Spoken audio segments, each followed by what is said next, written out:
So, okay. So, is property title secure? Yes, it is. The moment you purchase real estate, and the title get transferred into your name, it's clean and clear. So, there's no claim possible on your new title. It will be before the title gets into your name.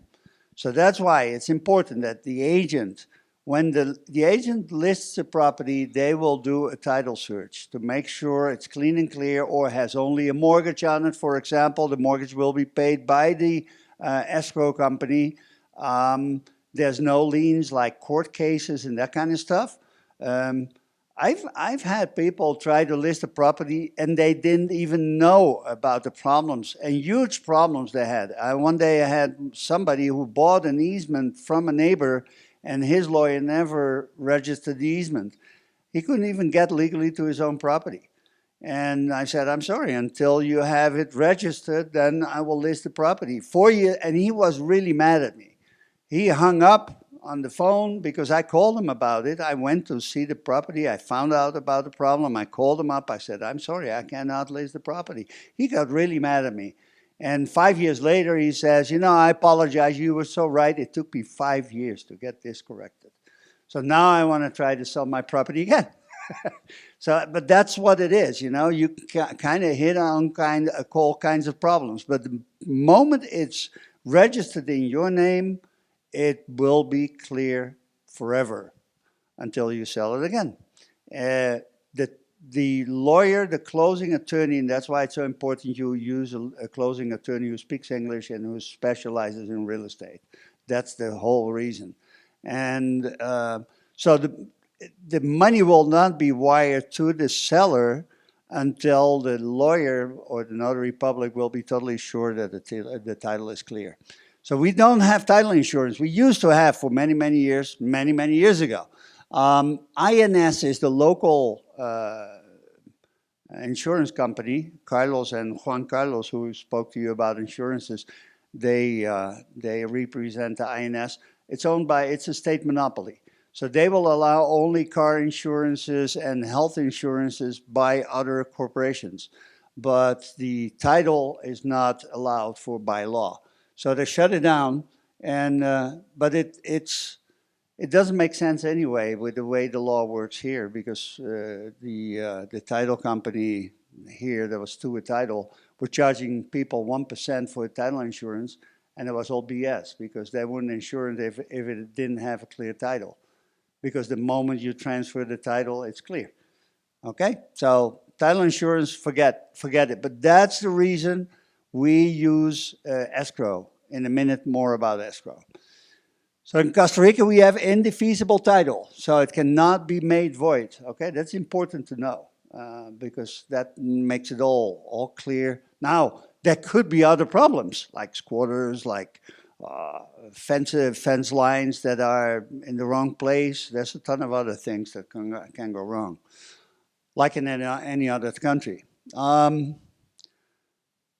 You have restrictions, easements, mortgages. Mortgages, for example, if the people that you're buying from have a mortgage, the title company will make sure, the escrow company with your lawyer will make sure that that mortgage will be canceled with the seller's money. Now there's a lot of banks that put the money or put the property in trust. And just as an extra protection, it's easier for them to foreclose when the mortgage holder does not pay his debt or her debt. Foreclosure is easy, but selling is not so easy. It's taken me up to 6 months to clear a mortgage, but that's what the escrow companies are good at. Easements, for example, you might have easements shared with a neighbor. You might have restrictions with, like, you're bordering on a national park. We have, I don't know, 2,000 national parks in Costa Rica. So if you're bordering on a national park, you will see that you won't be able to build on certain areas. All that is important. Being an agent in Costa Rica seems simple, and it is to a lot of people, but there's a lot of restrictions that are important. If your property is on a river, you have setbacks. And depending on how large your river is, you will have a 4 meter, a 20 meter, or 40 meter setback. So I have seen properties that have 5 meters, which is 12 feet of property, buildable property, and the rest you can't build on. So why buy it? And people don't know. Okay, and they will try to stick it to you. If you don't have the good, and besides, most lawyers will not take the survey map and go to the property, you look at the property, you look at the survey map. Your realtor should do that. And most realtors will say, no, it's the lawyer's responsibility. So they kick the ball around and nobody does anything. And that's the reason you need to be careful who you do business with. We check the property title, all our agents check it to be able to upload it to the website. Before it gets published, I personally check the title again before I publish. Once you're making an offer, the realtor will check the title again. The realtor will send the offer to the lawyer, and the lawyer will write up the option purchase sale agreement and will check the title again. And the day of the closing, they will check the title again. So that's 5 times. So you can be sure it's gonna work. Okay, so that's why the notary public is so important, because he's the last one to check. Between you making an offer and the lawyer closing the deal, writing up the deed, anything can happen. And that's when you want to make sure that the money does not get to the seller.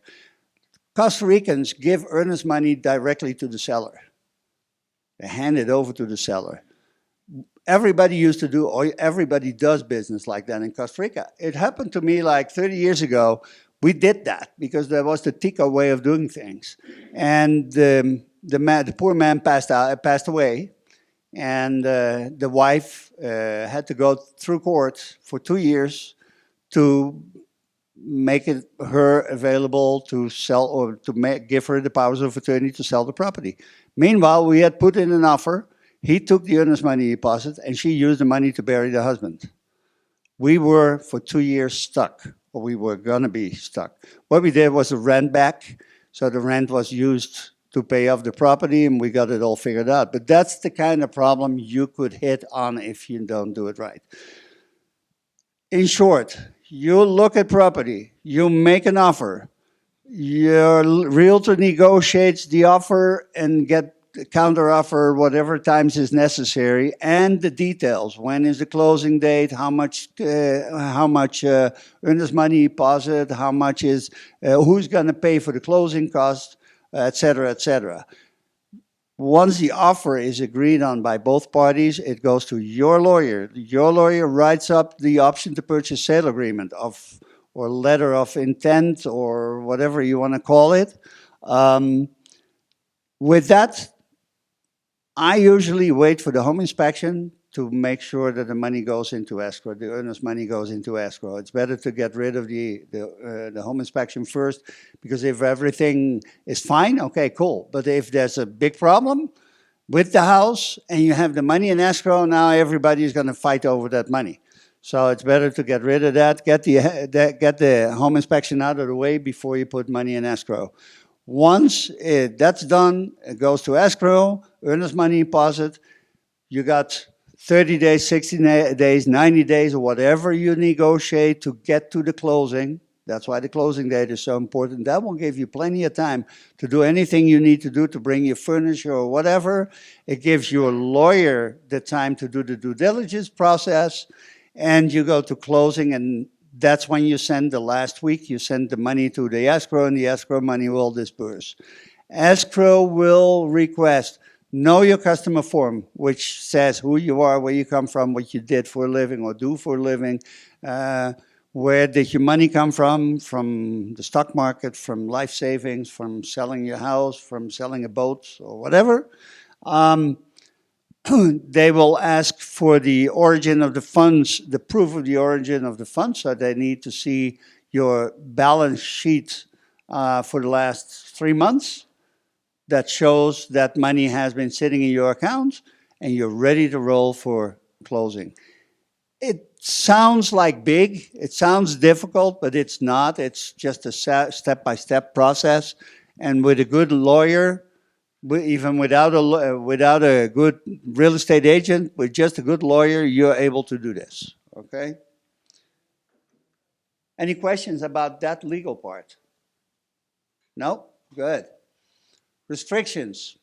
So there you are with the rivers and the forest, and you've seen the 150 meter and the 200 meter from the ocean. So Costa Rica is very nature protective. That's why those setbacks. It's to protect nature and not to allow you to build in the wrong places. You will see some of the cities in Costa Rica have zoning. Now the government is pushing to make it mandatory for all the cities in the whole country to do a zoning. And zoning restrictions are important. Land is residential, commercial, industrial, for example, or it's mixed. It will say what the density is. So how many inhabitants per square meter or per hectare? So some are high density, they will say 75% you can build on the land. You can go 12 stories high or only 3 stories high. Escazú, you can go 12 stories high, and Santa Ana, which is a next door city, allows only 3 stories on most of their land. They can do 10% density, which you will find in a lot of areas like what you're seeing there. You know, closer to the beach and high in the mountains, a lot of it is 10 and 25% density. Atenas, for example, is 25% density. So they fix an acre and a quarter or an acre and 3/4 is the minimum size of a lot. You can't have small lots.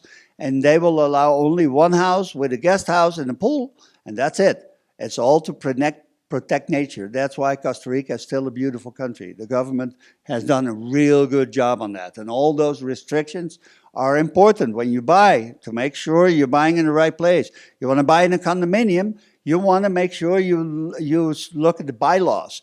You look at the financials of the condominium. Maybe the condominium is broke.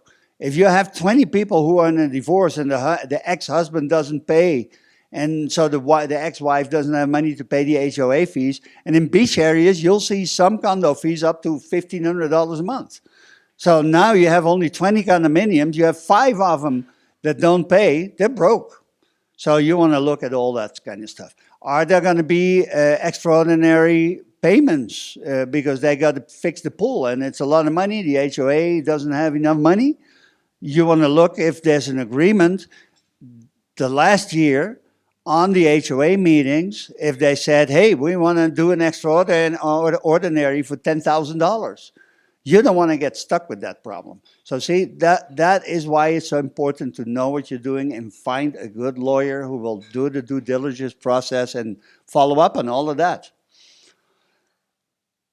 Always, even though the realtor might not do it or the lawyer might not do it, get a copy of the survey map, of the plot map. Grab it and stand in front of the property and look if it more or less agrees with the lines that you are looking at. 20 years ago, we showed with a client of mine the listing of another agent.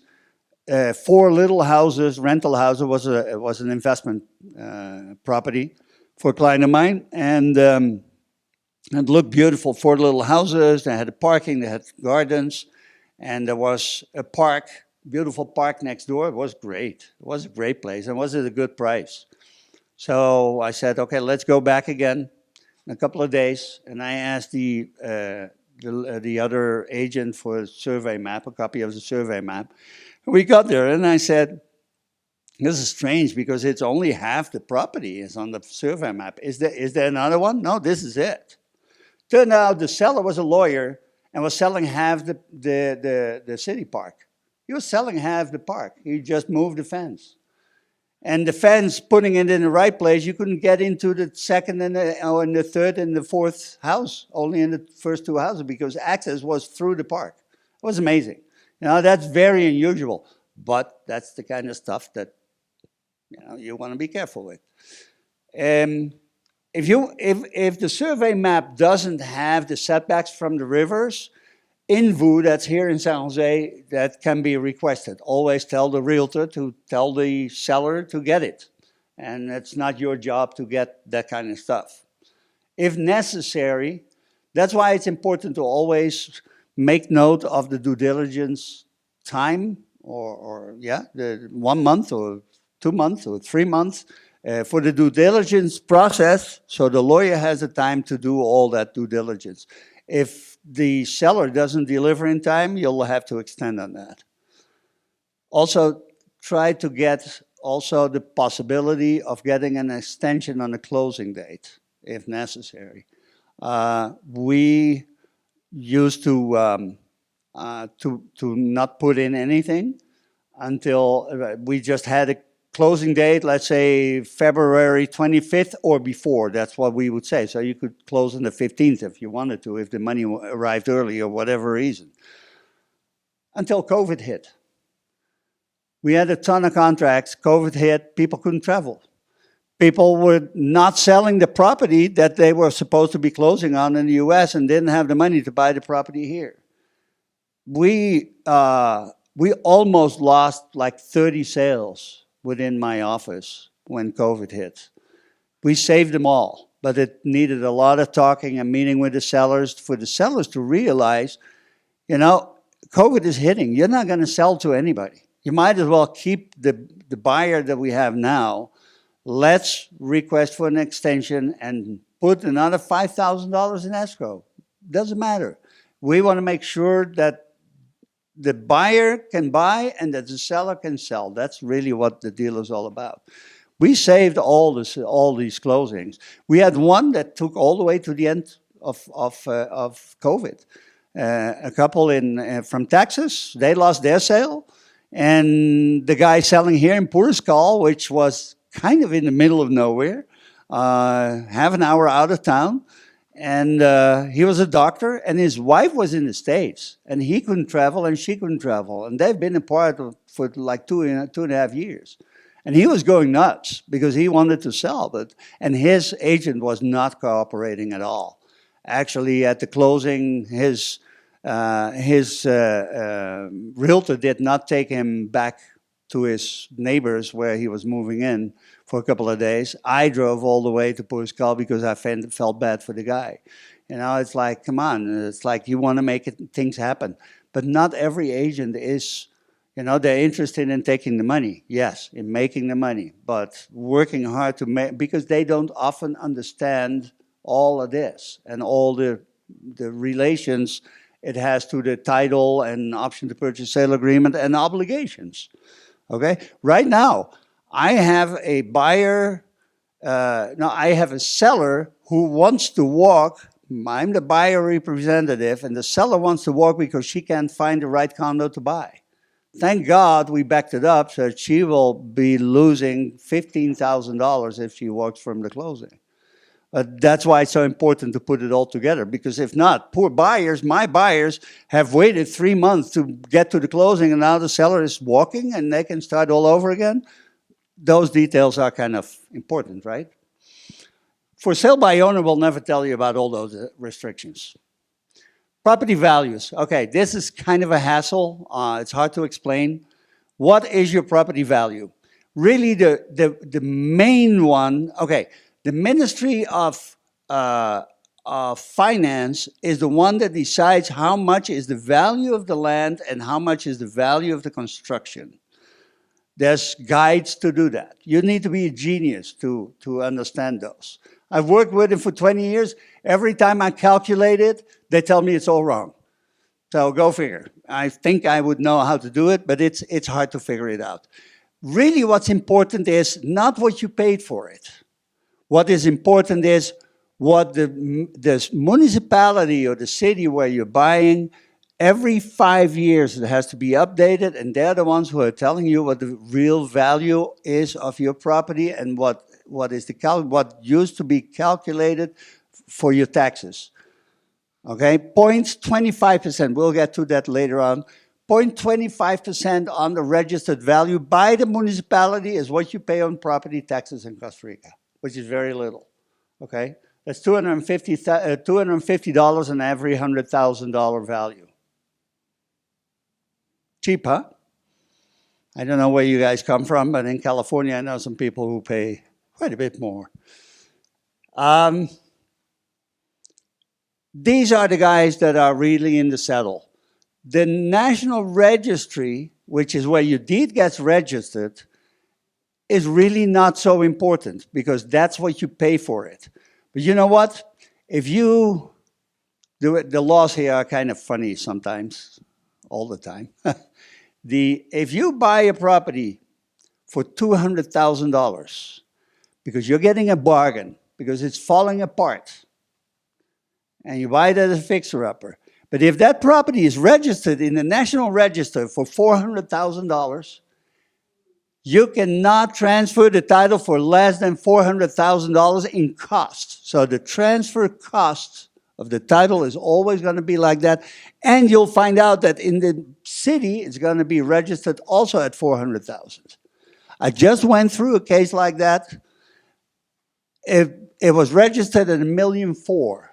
The house was falling apart. The lady's been living in it for 45 years. They never did any maintenance at all. It was cheaper to burn it down probably, okay? But they didn't. So I sold it for $650,000. Was more the value of the land. So what we did was we subdivided all the land and left one little plot for the house. So now we had less value to be able to declare a lower value. If not, they would have obliged us to use a transfer tax on $1.4 million. It was ridiculous, but that's the way the law works. Okay, so be careful. If you get a bargain, make sure you check on what the registry is and if you're going to end up paying property taxes based on the higher value. Okay? That's the value declaration every 5 years. Most people will forget about, declaring the value every 5 years. Most people just forget. But then the city will do it for them. 10 years ago, there was a problem. But nowadays, it's actually much easier to let them do it. But make sure that when you buy the property, the owner will give you the proof that it's presented. Because if not, you're going to be paying taxes based on his old or her old value, and you might up paying all kinds of fines and things that you don't have to. So make sure that's one of the paperwork that's really included in the due diligence process. Condominiums, for example, you buy in a condominium and there's 40 that are exactly the same, you would say they would do it for you, right? Because the value is all the same, more or less, depending a little bit and if they're refinished or remodeled or whatever, but they should be more or less the same. They don't. So I'm selling now a condo and they're all different. And it's because each their own, it's like do it together. So that's one of the things you want to check on. We also pay luxury home tax. That really starts over the $600,000 range. Depending a little bit on the size and the luxury of the house and if it's in a high-end community. There's a lot of people who are not paying it, and you might get caught at it. Maybe one day the government will go in and they say, hey, this house is built in 2015, so you are the new owner. You'll have to pay all the fines from 2015 to 2026. You don't want to go there. So also the luxury home tax starts at 0.25%. It goes up to 1.5%. So it can add up, but somebody who buys a $6 million house can afford it. Okay, and that's what it's all about. Yes, ma'am. Your lawyer. The realtor can find out, but usually realtor don't that's part of the due diligence process. But better be careful about it, because I've seen zillion lawyers who don't. I've had closings at my office and the realtor didn't deliver anything, and it's like I'm telling the lawyer, it's like, aren't you checking anything? No, we're good to go. No, wait a minute, we're not closing. Come on, let's check the paperwork first. Because guess who you're gonna call? You're gonna call me. Okay, so I want to make sure that's like home inspections. I remember the days we had no home inspectors, and actually we don't have licensed home inspectors. You will see people advertising themselves on Facebook. I'm a licensed home inspector. Yeah, in Florida, but in Florida, construction is totally different. They don't have earthquakes in Florida. You know, the electrical code in Florida is totally different than ours. You will see people say, oh, they don't have construction code in Costa Rica. Wrong. We have a huge code, but people talk without knowing. That's the problem. You'll see on Facebook, you see 200,000 opinions, and they're all wrong because they think they know, and they just don't have a clue. We have excellent codes. We better have, because we have earthquakes. And honestly, since I've been here, we've gone through 4 major earthquakes. And I'm talking about 8.2. And the only thing I've seen here is some broken windows and some cracks in the walls. But I've never, ever seen a house fall down like you see in Japan and you see in Peru and all those places. The whole cities fall apart. Not here, okay? So you don't have to worry about that. The last eruption was the Irazu, and that was in 40 or like in 52 or something like that. You guys are Ticos, you know better than I. But I think it was in 1952. That was the last eruption. There are in the Central Valley. There are a couple in Guanacaste. The Arenal stopped doing anything from the last 10 years. But there are a few. But not really like you see in Guatemala, for example. And no, not really. They are in connection with the earthquakes. So, you know, we have up to like 500 earthquakes a day or tremors that we don't feel. And that's why we're good to go. You know, the more we have, sometimes you feel like this, oh, you know, and most of it is nothing. Or you sit in the car and you think somebody hit you, you know, your car does like that, and yeah, it's not a big deal, and that's better. I've had people say, I'm too close to a volcano to feel safe. Then you're in the wrong country, because we have too many earthquakes, too many volcanoes. We have volcanoes, I don't know, I've never counted them, but we have a ton of of volcanoes here. And honestly, you don't have to. Arenal, they safeguard the whole area around Arenal. The Turrialba is the same. We have had the ashes from the Turrialba here, which is a long way. But we've had the wind, and we have had ashes for like a week and a half. Not very common. But you come to the office and it's like your whole desk is gray. It's like, oh, I'm breathing this, you know, because that's what you do. So, but smokers do too, so it doesn't matter. And our cars, we now have. That's why we have the Machamo and the checkout of the car once a year. So it's not that bad. But in the old days, we had a lot of smog here from the buses and the trucks here. So, but no, not really. Make sure that if you build a house, you use a guy like who was presenting.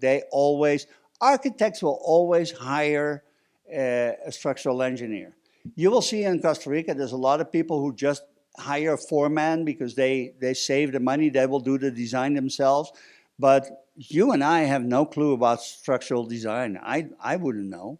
My house is designed by a structural engineer, you know, and I have cracks in the wall, you know, and it's normal. And you fix them in the next earthquake, they'll come up again.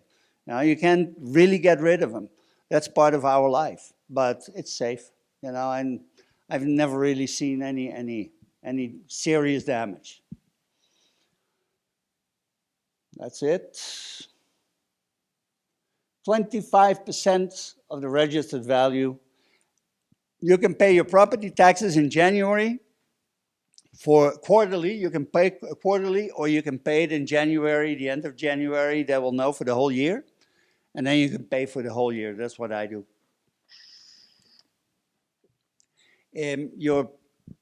Your property taxes are two things. You got municipal taxes and property taxes. Municipal taxes pays for the maintenance of parks and streets, public streets, and lights, public lights, and that kind of stuff. It's not much. And your garbage collection is separate, which is really cheap here. And it's all included in that. So it's not that you don't want to buy a property because your property taxes are too high. The luxury home tax was invented in 2009, and it's supposed to be used to build houses for the poor. I still haven't figured out where the money goes, but it does not go to build houses for the poor, because we have more poor than we had 20 years ago, or in 2009, which is, yeah, almost 20 years ago. So they're using it for something else. But, and like I said, actually they've changed this. I need to change it. It's up to 1.5%. Okay? So that... At 600,000. Capital gains, I told you about it. So when you're resident, when it's your residence, you don't have to pay capital gains when you sell. But you have to show that you've lived there. And they will look at it in the registered when you traveled out of the country. That's how they're registered. So if these people said, you know, I travel once a year, but they've been out of the country for a whole year, they can see that easily. And then it's not your residence because you're not living there. Okay, but if it's your residence, even if it's in a corporation, which sounds like it's a business, but if you, my house is in a corporation and I live there, so, and I can prove, and I've been paying my power bills and water bills and all that kind of stuff. And there's really no doubt, there's very few lawyers who will kind of fight that and try you to make it pay. Usually in the deed they put in there that in the deed they put that the luxury home, not the luxury home tax, the capital gains tax is the responsibility of the seller up to the closing. So it becomes the responsibility of the buyer after that if they would find out that you have not lived there. They don't have enough people in Costa Rica, in the Costa Rican government, to check on all that. That's all legalese, and it doesn't go anywhere. And that kind of thing, we're still like in the wild, wild west. Okay, we're far away from getting serious on this kind of stuff. But the capital gains you will have to pay if it's like a beach condo. That's an investment. Okay, you might use it for vacationing once in a while. You're going to pay the capital gains tax when you sell for more than you bought it for. Okay? And you will pay 15% over the difference. So you buy it for 100, you sold for 150, you will pay the 15% over the 50,000. That's how it works. Okay? So it's not a big deal either, unless you sell for a ton of money. Hey, and then it's good. Nothing wrong with that, right? Okay, I've said this before, but please hire always a real estate attorney. I sometimes have to work with attorneys. You want to cry. It's terrible. It's terrible. And for me as a realtor, many of these lawyers don't accept us for being knowledgeable about real estate. Oh, you know more than I do. So I usually ask them to send me the deed before we close so I can check on it. And some people don't like that at all. Who's this guy that he wants to see if I'm doing my job right? I've caught mistakes in deeds a zillion times. I've caught a lawyer at closing selling the neighbor's apartment. Okay, and it's so simple because this is my deal. I know, and my agent's the same thing. We know what's going on. We know the title number. We've been doing this for many, many years. And a lawyer is just another deed. You know, a lawyer, it's a draft. They fill out a draft. It takes them an hour to fill out a draft, and that's all they do. And they complain, and that's the reason they complain that realtors make too much money.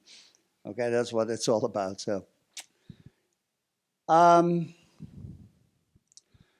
if you decide to buy from a developer, so now you see this new development going up, and the developer is offering you a pre-construction price that's 20% cheaper or 5% cheaper than what it's going to be in the future.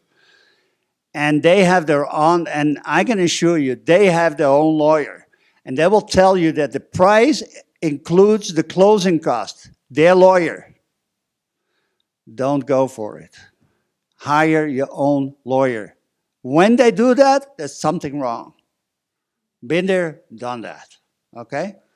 You will not get your money back. You will not get the title. I can make you a list of 10,000 issues that go with it. Promises, promises, promises. And promises so easy to make, but so hard to deliver. And that's why you want to always have your own lawyer and always use escrow. I had a client from the seminar last year.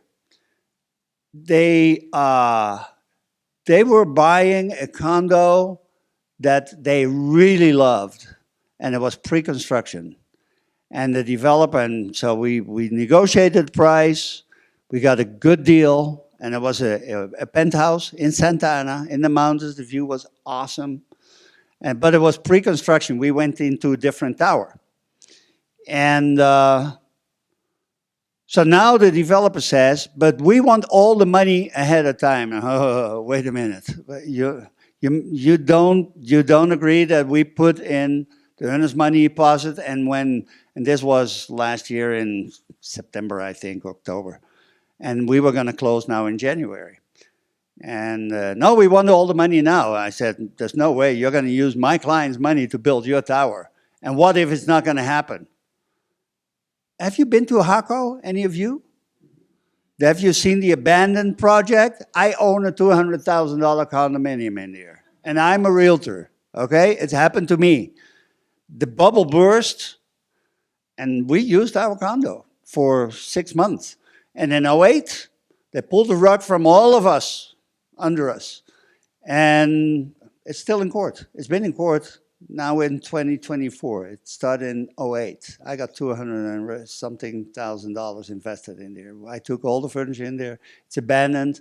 The court case is a fight between the developer and 5 banks. You don't want to go there. That's why I insisted. Now, a week later, I was in a condominium that was above the other one because they said that they were going to do this and that in a week. And I looked at it and nothing happened. So I went back in like a month later, and they were in Tennessee, so I shot pictures. Nothing happened. I see, that's why I don't want you to give, because they really wanted to go for it. I give them the money. No.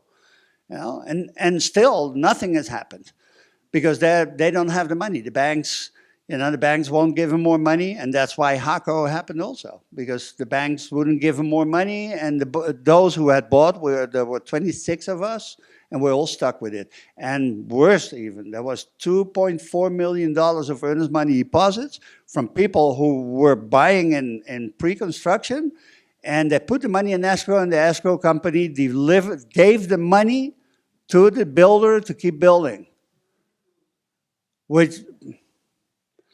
And the option to purchase sale agreements were contracts that go into the National Registry, like I showed. Once the contract expires, it disappears from the registry because it expired. So now if you haven't sued them, and good luck suing because they were broke and the banks were suing them already, so stand in line. Actually, the municipality is suing us for paying back taxes because I stopped paying it like after 5 years. I said, I'm not going to pay anymore. And they said, no, it's an unfinished project. I said, no, it's an abandoned project. That's a whole different thing. So I requested to be declared not habitable. And they only did the parking spot. They wouldn't do the rest because they wouldn't allow them in the... But that's the kind of thing you don't want to be involved with. So if you buy from a developer, make sure you do this thing and use escrow, okay? Use your own attorney. Never accept working with a seller's attorney. decide if you want to buy in your own name a corporation, something to talk with your lawyer about. There's reasons you want to say, okay, I want my kids to inherit it. I want my kids to be on the title. There's a ton of, salud. Salud, we say in Spanish, salud. There's a lot of possibilities, but your lawyer will tell you what the best is. Okay, don't ask your agent, because your agent will.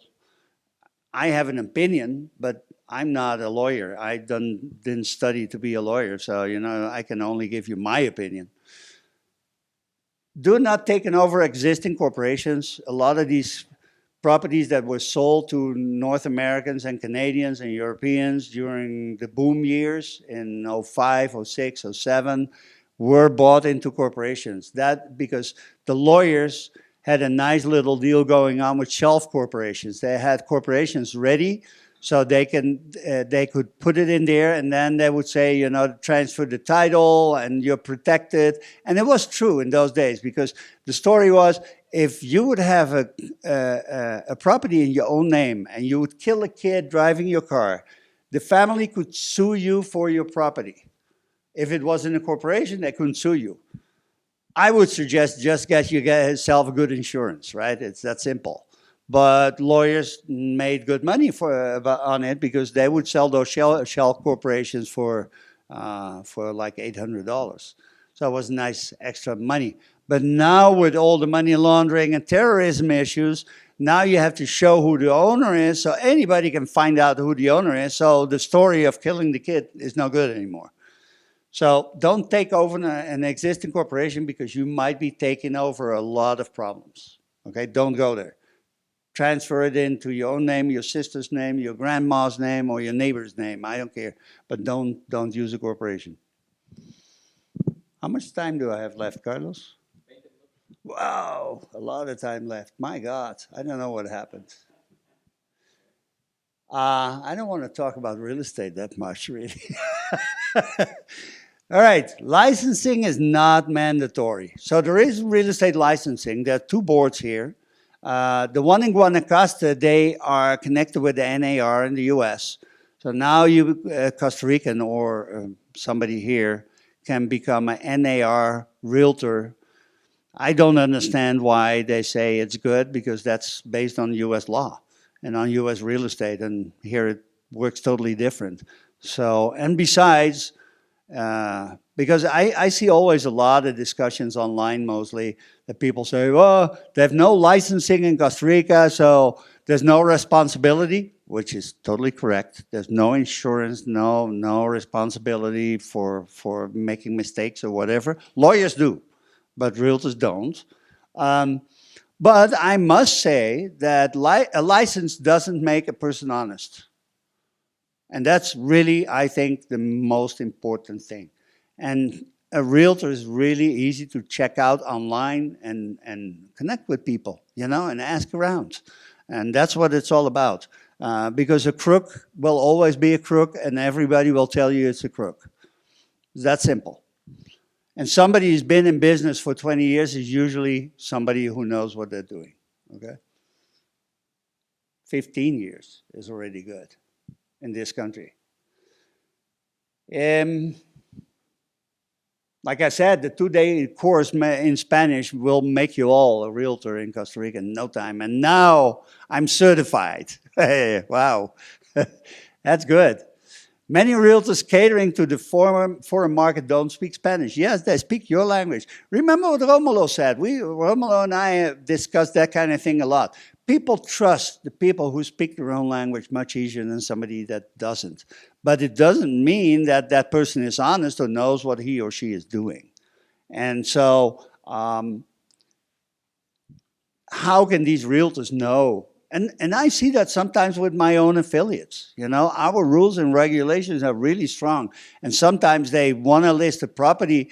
It's like, no, you can't list it.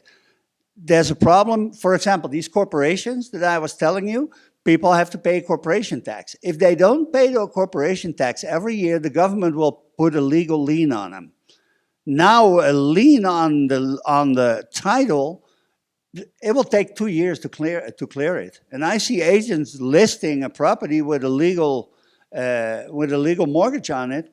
You can't list it, you can't sell it. You know, it's that simple. So why do you take the time and make the effort to list something and try to sell it? If you better get a buyer and the buyer has a good lawyer, the lawyer will say, sorry, you can't buy it. It's that simple. Okay? Okay. Go Dutch Realty, I cover with my agent the west side of San Jose. That's everything that's behind me. So from San Jose, Escazú, Santa Ana, Ciudad Colón, Atenas, and that's about it. I used to have one covering Grecia, but she went on her own last year. Now, the American European Real Estate Network, we have 29 agencies. I started that in 1995.